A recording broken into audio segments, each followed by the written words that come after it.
প্রতিটি শক্তি সমন্বিতভাবে দেশের নিরাপত্তা ও তৃণমূলের আর্থসামাজিক উন্নয়নে গুরুত্বপূর্ণ ভূমিকা রেখে চলছে।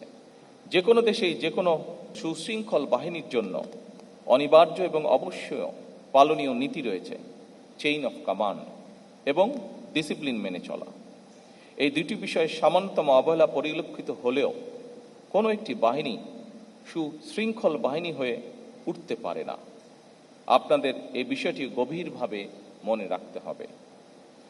কোনো বাহিনীর মধ্যে ডিসিপ্লিনের অভাব পরিলক্ষিত হলে তাদের সম্পর্কে জনমনে আস্থার সংকট সৃষ্টি হয়।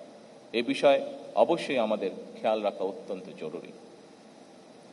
আনসার ও ভিটিপির 4টি প্রধান স্তম্ভ, ব্যাটালিয়ন আনসার, অঙ্গীভূত আনসার, থানা বা উপজেলা আনসার এবং ভিডিপি ও টিডিপি, এই প্রতিটি শক্তি সমন্বিতভাবে দেশের নিরাপত্তা ও তৃণমূলের আর্থসামাজিক উন্নয়নে গুরুত্বপূর্ণ ভূমিকা রেখে চলছে।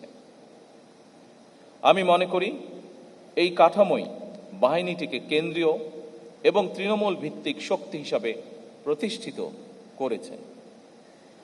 বর্তমানে 47টি আনসার ব্যাটালিয়নের মধ্যে 16টি পার্বত্য চট্টগ্রামের বিভিন্ন অঞ্চলে নিয়োজিত।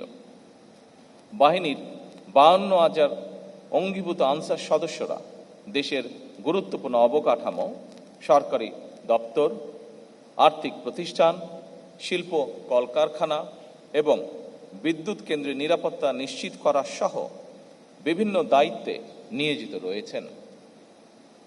এই বাহিনীর 13,000-এরও বেশি হিল আনসার ও হিল ভিটিপি সদস্যরা বিভিন্ন জাতিগোষ্ঠীর মধ্যে আস্থা ও সম্প্রীতি জোরদারে সক্রিয় ভূমিকা পালন করছেন। একই সঙ্গে দেশের প্রতিটি ইউনিয়নে একটি পুরুষ ও একটি মহিলা ভিডিপি প্লাটুন বাল্য বিবাহ প্রতিরোধ, নারী নির্যাতন মোকাবেলা ও মাদক বিরোধী কার্যক্রম সহ নানা সামাজিক উদ্যোগে সম্পৃক্ত থেকে জনসচেতনতা বৃদ্ধির কাজ করছে। একইভাবে নগর এলাকায় টিডিপি সদস্যরা শহরে নিরাপত্তা জোরদারে কার্যকর ভূমিকা রাখছেন। ফলে বাহিনীটি কেবল নিরাপত্তা রক্ষা নয়, বরং একই সাথে সামাজিক পরিবর্তনেও গুরুত্বপূর্ণ মাধ্যম হিসাবে নিজেদেরকে প্রতিষ্ঠিত করেছেন। আনসার ভিটিপি নিয়মিত কার্যক্রমের পাশাপাশি প্রযুক্তিগত দক্ষতা বৃদ্ধি এবং কর্মসংস্থান সৃষ্টির ক্ষেত্রেও ভূমিকা পালন যা ইতিবাচক। সঞ্জীবন প্রকল্পের মাধ্যমে গ্রামভিত্তিক উদ্যোক্তা সৃষ্টি, আনসার ভিটিপি উন্নয়ন ব্যাংক এবং ওয়েলফেয়ার ট্রাস্টের মাধ্যমে জামানতবিহীন ঋণ সহায়তা প্রদান এবং কারিগরি ও ফ্রিল্যান্সিং প্রশিক্ষণের মাধ্যমে কর্মসংস্থানের সুযোগ ঘটছে।